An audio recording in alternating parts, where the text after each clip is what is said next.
welcome to Biota Live. I'm Tom Barbalet, and this is a continuation of the Biota podcasts. For more information on the Biota podcasts, check out biota.org/podcast. We have our first caller. Good evening, Tom. It's Travis Sabo. Hello, Travis. Good to talk to you this evening. As you know, we have some news and notes, and then we can get into this evening's topic.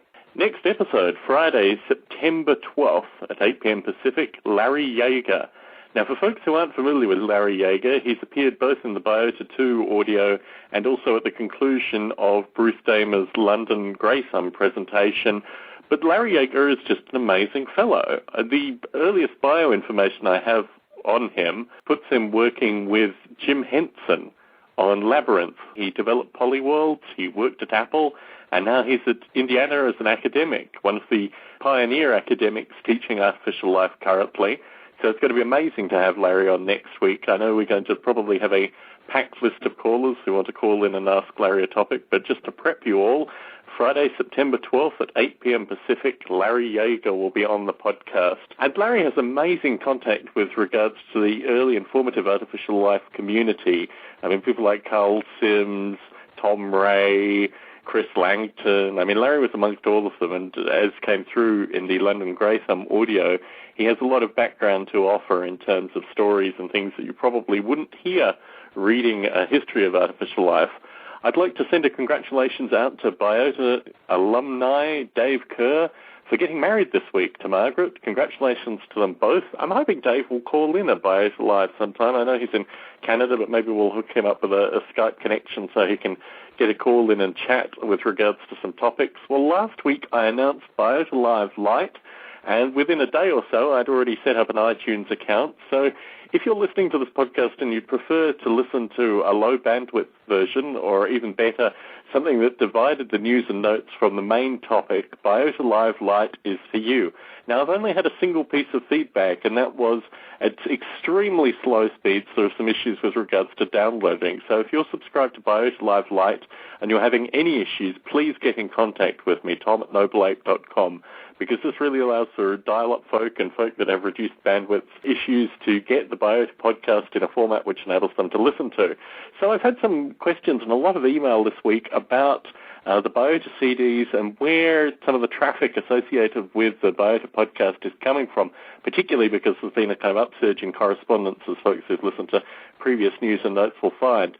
Well, the feedback that I've received so far is that Floss Weekly has been the main source for getting people subscribed to the Biota podcast in recent months. I have no real feedback yet on the CDs, and I think if you look at about 30,000, probably 40,000 folk who listen to Floss Weekly versus the CDs as they're slowly getting out and slowly making way into people's hands and hopefully into people's CD/DVD drives, you kind of get an impression about where the listeners may be coming from. We have a second caller. This is Joe. Joe, wonderful to have you on the call. We're just doing the news and notes currently, and then we'll get into this evening's topic. All right. So, Greysum-related news. I had in previous weeks been reading out the various Greysum chapters. You can go back and listen to a previous Biota Live in order to hear all the chapters, but I have three special requests. A request from Osher Yadgar, who heads up the Greysum Silicon Valley San Francisco chapter. They're looking for a presenter at the end of September. So if you're based in the Bay Area or if you are going through the Bay Area towards the end of September, please contact me, tom@nobleape.com, and I'll forward you on to Osher immediately so you can have the opportunity to talk at a Greysum meeting. The previous Greysum meeting wasn't taped, unfortunately. However, I understand that Al Lundell may be back and will certainly be filming if he is back, and potentially also Bruce Damer as well. In addition, two Greysum chapters that are looking for organising committees currently. This is folk who, in the case of Greysum London, may have already attended a Greysum, or just people in London who are interested in artificial life and would like to assist with the setting up of a Greysum chapter in terms of regular folk coming in and giving presentations. So the two locations are Greysum London, which has had, I think, 3 or 4 meetings already, and Greysum New York, which is having their inaugural preparation meeting at least this month, with a follow-up meeting next month, which will feature Biota's own Bruce Damer. I think it's going to be mid-month, around the 15th to the 18th of October from memory. But if you're in the New York area, or alternatively the London area, and you would like to assist with the regular month-to-month issues associated with Greysum, obviously communicating with Adam Eremenko and various other folk in the Boston chapter, and also possibly sending news and notes for Biota Live, these kind of things. If that sounds like your area of interest, please get in contact, tom@noble8.com, and I will pass you on to the right people. So the feedback from the last show, again, a lot of feedback. As the listeners increase, the feedback seems to increase as well. I think there was a general sense that the topic was cut short prematurely, and that was in part due to the hour-long time constraint. It was in part due to the kind of exploration of the components. So it is probably going to be a topic that we are going to revisit. In fact, it's quite topical with regards to this evening's conversation on Spore as well. So it will probably go on in the future. I'm not sure whether it'll happen after Larry Yeager or whether we'll reorganize and divide sections of it. But there was a kind of logical step through that was slightly avoided in terms of what artificial life actually is. And if artificial life isn't just genetic algorithms, what does it become? Joe, you're on the call, and I have as the next piece of news and notes to congratulate you with regards to the PAX conference. But as I have you on, do you want to give a debrief to the Biota community about your experience there? Sure. I should probably give a little background on why I was there. So I created a Flash game called Chronotron, which is unfortunately not an A-Life game. It's it's a puzzle game about a time-traveling robot, sort of a platform game where you're able to go into the level and interact with it in some way, and then go back in time, and it records your previous self, so it creates a copy of you, and that copy will do exactly what you just did, and you're able to use that. Like he'll hold a button down so you can go up an elevator, for instance, and I just built on that sort of time travel self-cooperation elements and create a bunch of puzzles. And it was selected to be one of the PAX 10, which is PAX is the Penny Arcade Expo. It's a video game expo held in Seattle. It had over 50,000 people this year, and they selected 10 independently created games to showcase there, along with all of the big game companies. So I was there, and it was an amazing experience. It wasn't like one of the independent games competitions, as much as I've heard. They're kind of cutthroat, like IGF's kind of cutthroat. This was just 10 developers getting together, getting to show off their games, and we actually all got to be pretty good friends. We're trying to keep in touch now. Was it through a popular vote? No, it was there were 50 game industry experts, including Gabe and Tycho of Penny Arcade, and various game industry experts. I don't know who the panel was specifically.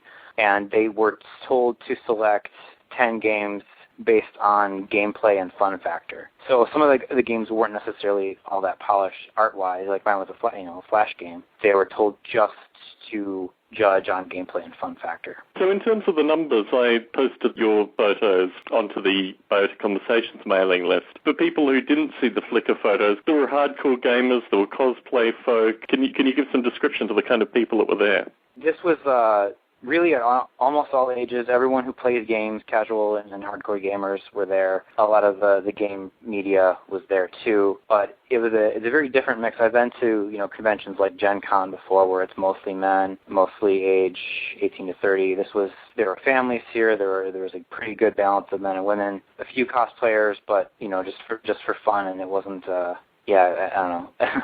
It's hard to describe, but the vibe there is very positive for the most. I mean, I guess it's been more positive in the past from what I've heard. This was sort of people getting a little crowded. There are a lot more people than were expected again this year. But everyone's usually very nice, very willing to help out people. I had both my Game Boy, or my Nintendo DS, and my cell phone slipped out of my pocket, and they were both returned right away, which isn't necessarily you'd expect. The outline that you gave through the Conversations mailing list was at the end you'd been handing out stickers and you were hoarse basically talking to all the people that were coming up to you. We talked previously in a Biota chat with regards to the Flash game, the people that play these games, the people that develop these games. Was it different to actually meet these people in person? Did you get a sense of a demographic that you hadn't quite tracked? Definitely. Like, all I know online is how many people have played the game. So I have a little tracker code in there that updates the website. Incidentally, it's about almost 7 million right now. But yeah, I got to watch families come up and play, where the middle kid would show his little brother and his dad how to play the game. You got to see people kind of trying out the game, being told what to do, and watch them go from confused to the exact moment they really get the time travel mechanic, and their face kind kind of lights up a little bit. That's very gratifying to see someone, just enjoying something you created. I was definitely hoarse after explaining the game mechanics hundreds of times. So what's the takeaway for artificial life developers? Should they attend PAX and display their wares? Could they attend PAX and display their wares? I don't know how much it costs to have a booth at PAX, because you're there competing with the big companies. We were smack dab between Sony and Blizzard, so I don't know if maybe they'll think about having an indie hall in the future if it sort of takes off, because they definitely seem to be willing to support the indie game development, but it depends on what kind of financials they have. I mean, if you work in a larger company and you have an A-Life game, I certainly don't see any reason why, if you work in the video game industry and you can afford a booth, I definitely recommend trying to go to PAX. If you just like video games, go to PAX and attend, because it's amazing. And in terms of corporate interest, I know you left with an Xbox 360, but do you get a sense of what the corporate interest was? Pretty high.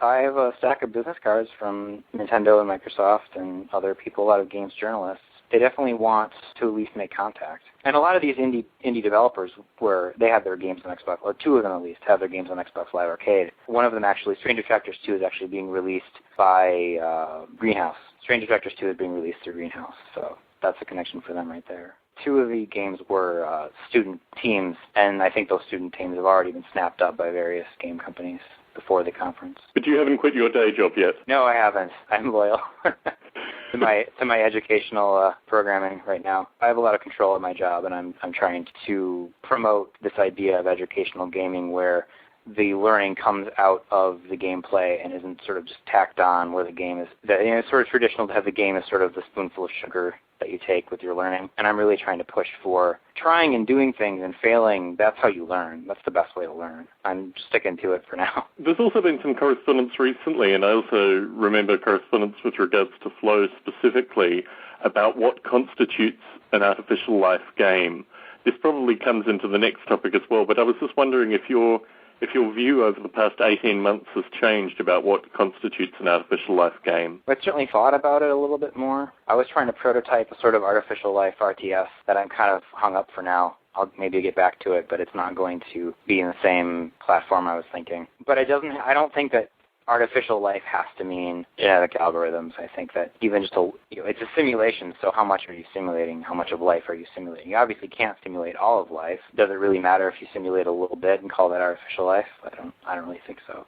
So even a game where you're just gardening, to some extent, if you can garden and grow tomatoes and then harvest seeds from those tomatoes and then grow more tomatoes, that's sort of artificial life, I think. And that kind of game is, amazingly enough, kind of popular right now in some circles.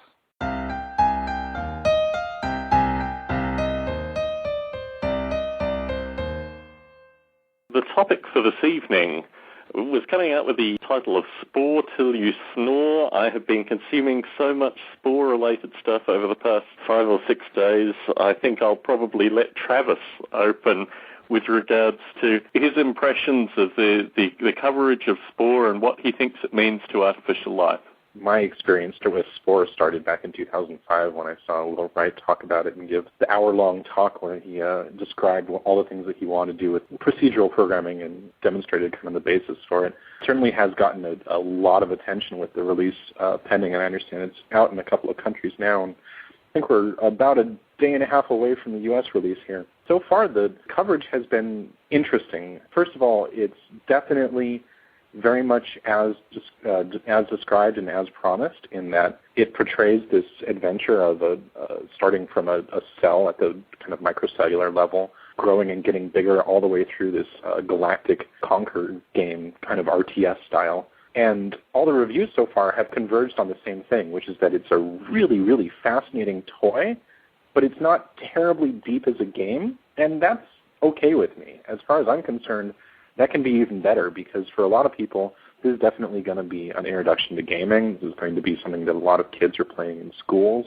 is going to be something that needs to really, in order to be effective, in order to reach the largest audience, needs to have the kind of that simplistic ability to it where you can kind of pick it up and play it casually, and it doesn't require a lot of complex interaction to deal with it. Aside from typing in the name of the creatures that you make, I understand you can play the game almost entirely with the mouse, and so that's definitely got some pluses on its side as far as I'm concerned. It seems to me that this is a terribly, terribly exciting game as for artificial life, because it really does explore all of the topics related to artificial life in this very fun and intuitive way. You can actually see natural selection take place as you create creatures on your own and find things that work and things that don't, and see how you end up not reusing the things that aren't working for your creatures, and the things that are working for your creatures allow them to survive a little bit longer and grow into other creatures, and how that evolution happens and how that growth occurs through this cycle of life and cycle of death. And the opportunities here and all the themes that are being explored are just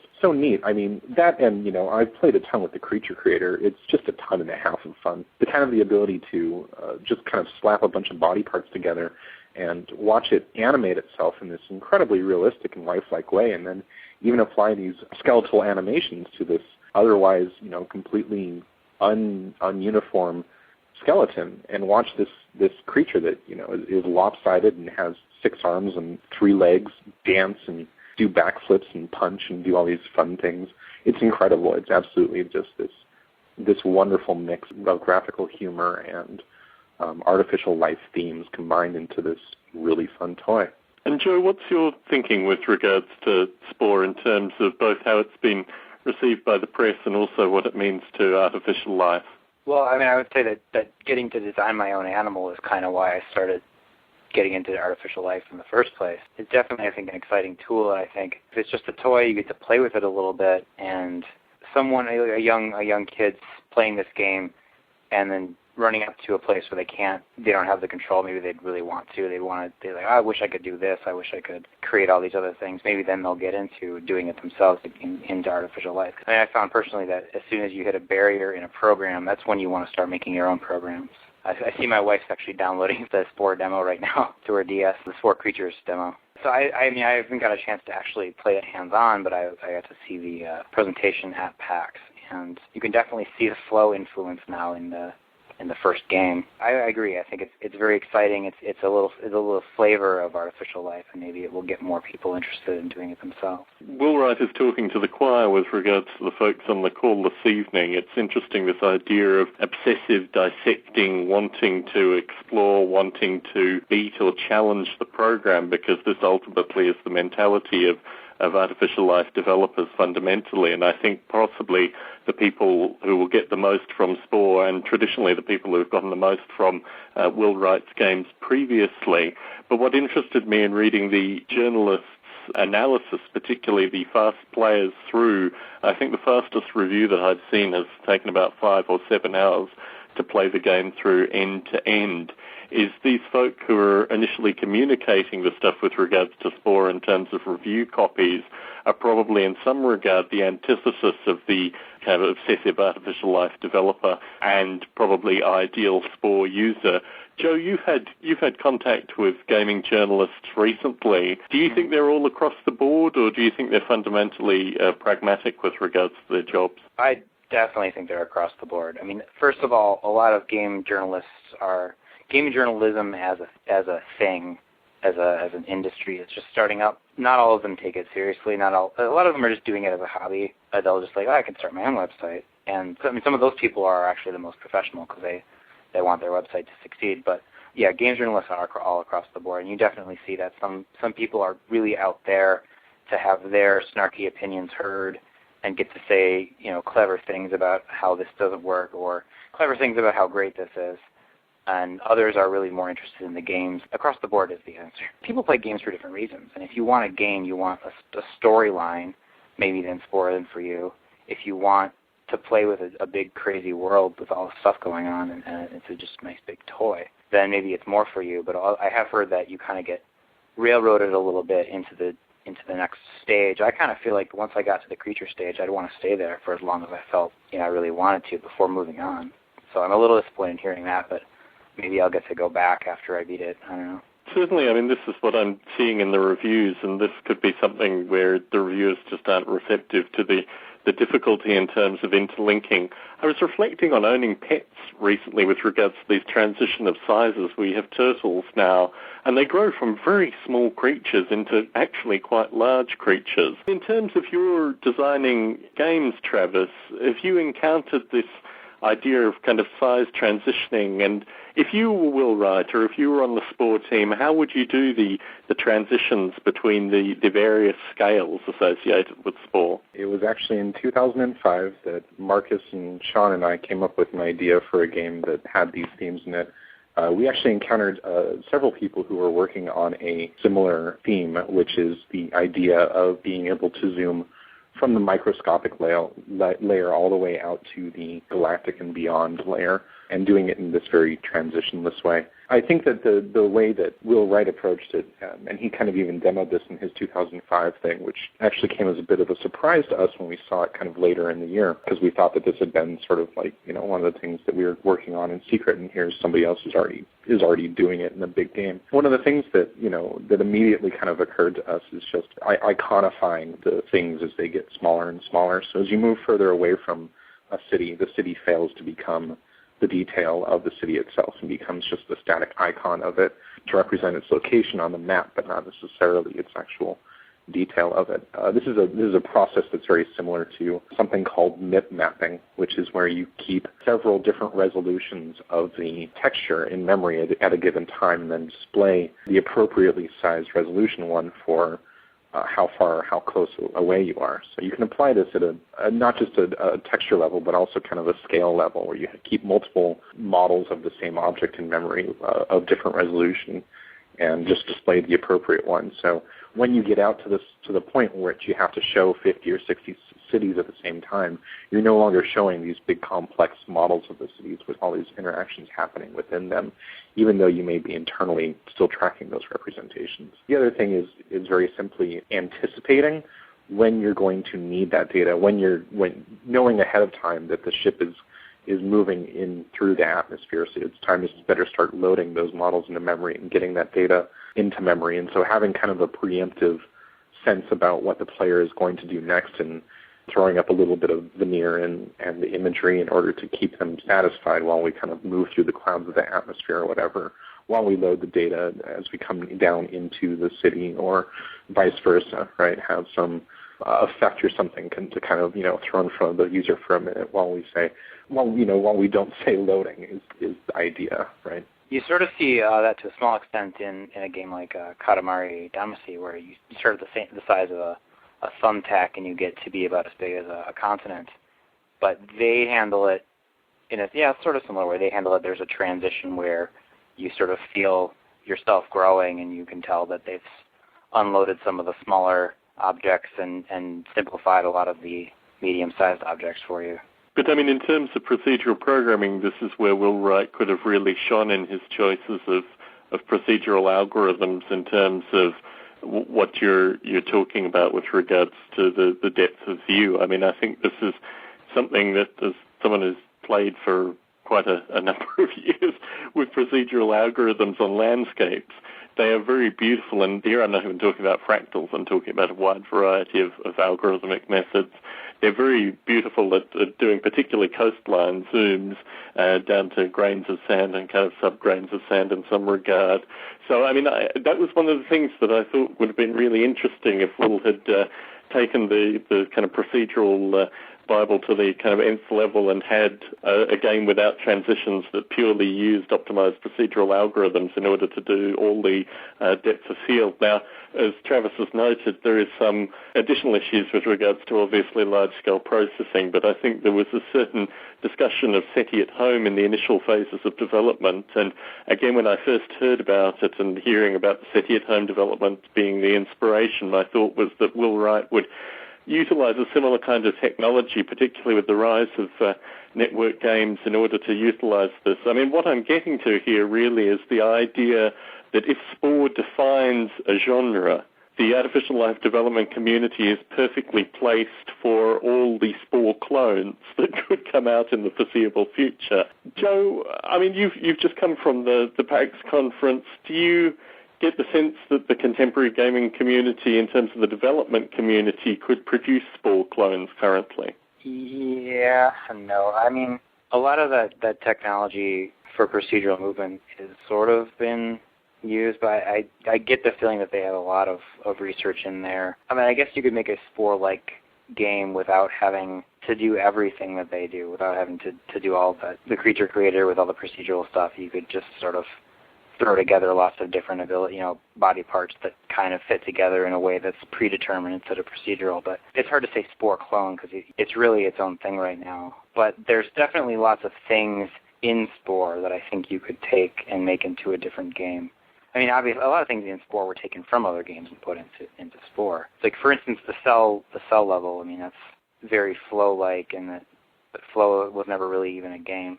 But you could definitely make that into a series of games, I think. It's hard to say. I think that there's room for artificial life games. There's lots of different things you can do with artificial life to make a game. I was just playing Biota, which is essentially a gardening game, but you're growing plants and attracting animals and breeding animals to try and improve your garden, and that's definitely an artificial life game, I'd say. And Travis, I guess I want to phrase the same question to you, but with the view that I don't know your exact number of years, but certainly a number of years you've worked with independent game studios and developed games through these avenues. Do you see Spore as forming a genre and there being a series of Spore clones coming in the foreseeable future? I think that there's already a good enough of a following that Spore has been built on. Spore has really been following the traditions of a lot of prior Maxis games, Populous and SimCity, and it borrows a lot of aspects from that. So and the RTSs, starting with Dune 2 and Warcraft and StarCraft and all of those. And so it very much kind of borrows and bringing in Flow for the initial part of the game, and even the old time Defender for kind of the end aspect where you're just flying around in spaceships and blowing stuff up. So I certainly do see more of a borrowing in it than I do from it right now. But I certainly think that is bound to change. I think that there's going to be not just more of these mashup types of games, which kind of borrows all of the best things of all of the existing games, but also more of a trend of this following the procedural approach, using procedural approaches more in order to do more with less and in order to pull off things that you otherwise couldn't pull off. And good examples of this are like the natural motion work that's coming out that provides, these seamless tweening of very realistic character motions. Fantastic stuff. They're using it in the new Star Wars stuff that LucasArts is working on. Again, this theme repeating in the evolution of taking a character flow that goes from the very small all the way out to this much larger concept. And I think that we're most comfortable with doing this in plots, where you have a character who is initially destitute and becomes a statesman of some sort. But I think that this theme is going to be explored more in the types of things that we see, like characters themselves, where the characters are growing and the characters are changing over time, because we're just really getting to the point of the technology where the technology can support those things. We saw in 2005 and 2006 time and space start to bend a little bit, and we're seeing a lot of that more, and major props to Chronotron. Just as an aside, I'm actually familiar with the game because I read a review about it. Apparently it's gotten incredible reception amongst all of my friends who did the 10 packs. Those types of things, harnessing nature's forces. It was compared most often to Cursor times 10. I don't know if you got your inspiration. No, I played it during development. A lot of similar games I noticed while I was still in the middle of development, and some TV Winterbottom I found out about the day I released. Actually, probably the most similar because it's also a 2D side-scrolling thing where you create time clones. Yeah, I actually saw something at the 2006. There was a guy demonstrating something similar as well. To 2006 GDC, somebody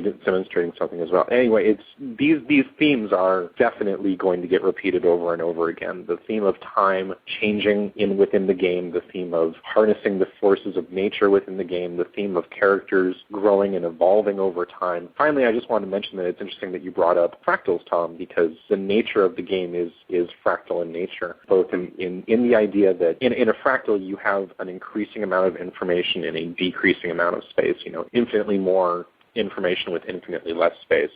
And so you can kind of take that and reverse it and kind of grow up out of that fractal, where you start off in the cellular level and grow up through the fractal out into this larger view of things. And I think those types of themes and those types of gameplay plots are going to be repeated a lot. You're going to see a lot of those types of clones. Another of the things that Spore is sort of introducing or championing is the idea of user-created content where you're not playing multiplayer, but your content is uploaded to a server and then dispersed among other people. And that's definitely something that a whole lot of games could benefit from, and maybe even some other applications that aren't games, harnessing the world's creativity and then uploading it and sporing it out to everybody else. That in and of itself probably provides the greatest challenge we have as game developers, because harnessing that ability really requires you to think about how you're designing your game in a very different way. It's no longer the case that you can design it one way and have it be that way for the rest of your life, which is traditionally how games have always been. You release the game, and the game doesn't change over time, right? You play through it, and there's a start and a middle and an end, hopefully, or maybe it's Pac-Man and it goes on forever and ever and just keeps getting faster or whatever. But the mazes don't necessarily change over time, and it doesn't become an entirely different game over time. But in the future, that's going to be something that we absolutely have to embrace as game developers, because it's something that adds just an infinite. There's really no way to measure the amount of value that it adds to the user and to the game value. To some extent, being an artificial life developer might prepare you for that a little bit, because part of the idea there is you want to be surprised by the program. And it's different if you're expecting to be surprised by users creating things. Like one example of the Mii's for the Nintendo Wii, there's only a few like eyes and ears and things you can build that's actually not too infinite, but people have found ways to move and rearrange features to make them look like different things. Like they'll draw pictures like little icons and just have them on the center of someone's face, or they'll use one body part to represent some others, and things that obviously are using that engine in a way that wasn't intended. So that's something you have to think about when you create anything that allows user-generated content. And certainly, historically, I mean, you've had things like the mods community, but also I'm thinking about early RTS games and even more contemporary RTS games that have had, as Travis mentioned, kind of fractal-like components in terms of the generation of landscape, and this certainly comes through a lot of contemporary artificial life development as well. In terms of evolving procedural movement, and this is why I'm trying to push Jeffrey Ventrella into releasing his stuff open source, I think there's a lot of learning there. I certainly read Jeffrey's papers, and also obviously Maciej Kominczynski with Framsticks. Ironically, this idea of user-uploaded content was Gerald de Jong's original idea with regards to Darwin at Home, that folks would actually come and create their own Darwin at Home creatures through his site, and then there would be some possibly downloadable or interactive component. I'm not sure if either of you heard when Gerald was talking about the introduction of chat and these kind of things into the original Darwin at Home, but that was certainly his original dream. I think artificial life developers are ideally placed in terms of dealing with perhaps what traditional game developers would view as chaos in terms of such a wide variety of user-generated content. But I think that's also interesting with regards to the information that we've seen so far about Spore, is the elements of control in certain places. As an artificial life developer and a game developer, really I could ask this question to either of you, so I might start with Joe. How do you resolve the two competing ideas in terms of playability but also beautiful evolving chaos in some regard? Well, I'm still learning. I have a couple prototypes of different games that use various levels of artificial life and gameplay, and I found that my instinct is to put in too much artificial life, and I'm trying to figure out the balance, what to scale back, especially because I'm writing for Flash, and then speed is such an issue. And maybe if I start writing for XNA or something, it'll be slightly less of an issue. But the Trilobots engine I was at, they have almost Turing-complete meta-programming language. It's all based on this binary tree that breaks apart and recombines and can represent just about any kind of program. But it's too slow, and what I need to do is go back and give them real dumb, simple strategies that they can pick from a few of them, and it seems better for the player because they don't want to play 30 levels before the enemies start to get kind of smart. It's not appealing. At least for the way I've set it up, you kind of have to sacrifice a little bit of artificial life to make gameplay. My background with regards to working in startups in the Bay Area had some connection with game development and also handheld electronic toys. And the thing that I brought from, developing in a shed in Australia with XT machines was the ability to run long-term and large-scale command line simulations. So taking the artificial life component of the game or the toy or whatever I was playing with and writing it into a command line executable simulation that could run for hundreds, thousands, tens of thousands of simulation cycles in order just to tune the algorithms before I put them out in a small Z80 controlled handheld toy or these kind of things. And certainly this is the feedback I would give to people who are interested in developing artificial life games, is don't forget, irrespective of what it ends up on, the immense amount of computing power that you can utilize without any graphics in terms of writing long-term and multi-agent command line simulations before you release it out on the game-playing public. Travis, what is your view with regards to the combination of artificial life and traditional game development, and how do you balance these two things? Well, for me, the answer lies in an art form that you almost can't teach, and I can only describe it as elegance. Our algorithms work elegantly because they're simple and beautiful, and they don't require complexity. Life is the same way. It works because of a very simple set of rules that can be, broken down into these kind of elegant interactions, which give rise to this incredible complexity. When you have a system that is elegant, it's easy to understand and it's easy to make work. And it's elegant because of its simplicity and the way in which it folds in on itself and enables itself and enables the things that it's supposed to enable. So learning that simplicity and learning that elegance of just being able to produce these, incredible feats out of these very simple set of rules, and fractals being the classic example, right?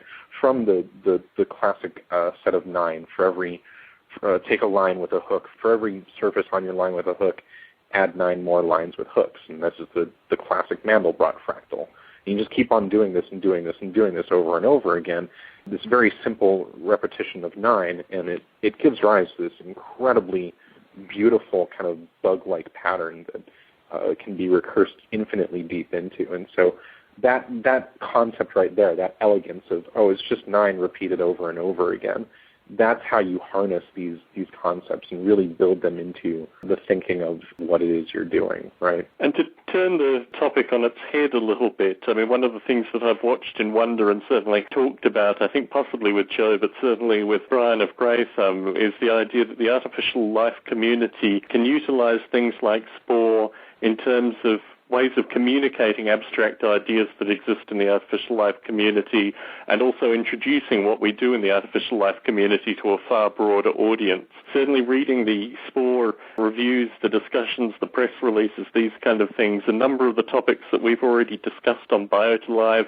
were introduced as topics to be thought about in connection with Spore. Joe, what's your thinking with regards to utilizing Spore as a means of explaining artificial life to a broader community? Well, it's definitely, if you have a cultural touchstone, I think you should use it. I think we have yet to see how big Spore will actually be, and it might end up being like Black and White with this huge build-up, and then everyone's kind of let down when it's not a game that actually lets you be God or something like that. Although I actually really enjoyed Black and White when I could still run it. But yeah, having a cultural touchstone is important, and that's one of the things I realized at PAX was how much more of a cultural touchstone I had with the people there. I wore a shirt with a scene from the old, sort of Unix game Rogue. I don't know if you're familiar. The sort of roguelike internet hack. And no one understands that shirt when I wear it in public, but at PAX, everyone was complimenting me on it. It was a completely different cultural touchstone. I had a 30-minute conversation with a couple kids about roguelikes. Yeah, if it turns out to be a positive thing, it's definitely something we can say, yeah, it's like Spore. And then maybe leave it at that if they don't really seem receptive enough to have you explain, well, yeah, but we're actually simulating natural selection here on a large scale or on a small scale, and it blows up into a large scale. And I'm still not sure how much natural selection is simulated in Spore itself and during the creature phase, besides what you're doing, sort of your selection. Yeah, it's a touchstone. So, Travis, I want to take this question a little bit darker with regards to your insight in this. Certainly I found reading the Spore-related press releases, and in particular Will Wright's own speaking, he was heckled by two of the greatest hecklers of our community, Rudy Rucker and Bruce Damer when he spoke at NASA with regards to his use of artificial life in Spore and whether he thought of it as an artificial life game. But certainly reading the press, it takes a particular third-party observer to actually link the term artificial life with Spore, and reading through the names that he has associated that he's quoting, Dawkins and Kaufman in particular, who I'm sure were heavily vetted before their names were used in reference with regards to Spore literature.